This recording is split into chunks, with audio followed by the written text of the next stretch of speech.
Ayol kishini jiddiy erkalasang, boshiga chiqib o'tirib oladi. Qormang ayasi. Qalay bo'lar ekan ko'ylakni ustiga ko'ylak olish, ha?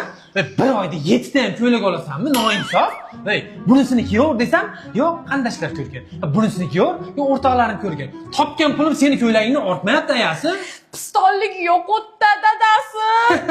Pistollik yoqqan bo'lsa, piston qilib, birinchi etajdan 16-etajgacha artasan. Farroshda atmay qilib qo'ydim, tushundingmi? Tavba qildim.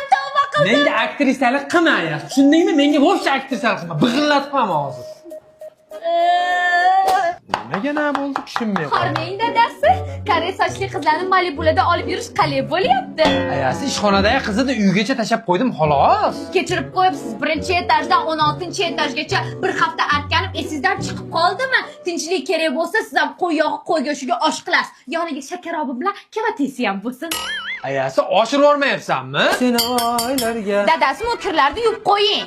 Ayasi dog' ketsin deganingcha 2 soat vannada qo'lim bilan qiynalib yuvib chiqdim, oshirib olmayapsanmi? Hidi ham ketmabdi, dog'i ham ketmabdi, kiri ham ketmabdi. Mana tayyor aprel avtomat. Shuni kir moshinaga tiqib yuvsangiz toza bo'lardi. Hidi ham xushbo'y bo'larmidi? Ayasi, vaqti mashetimga kelding, xotin bo'lgan seni. O'zingga o'zing qil, tushundingmi bugundan keyin? Unaqada etgan kiyimni, etgan vaqtga, etgan narximda olib berasiz. Topgan pulim seniki, oyligim ham seniki. Qaytib xotinlarning ishiga aralashtirma, jinni bo'lib qolaman bu uyda-chi. Ana ko'rdinglar, ayollar sizlar uchun life hack. Dadasi, bo'ldi, qo'ying endi.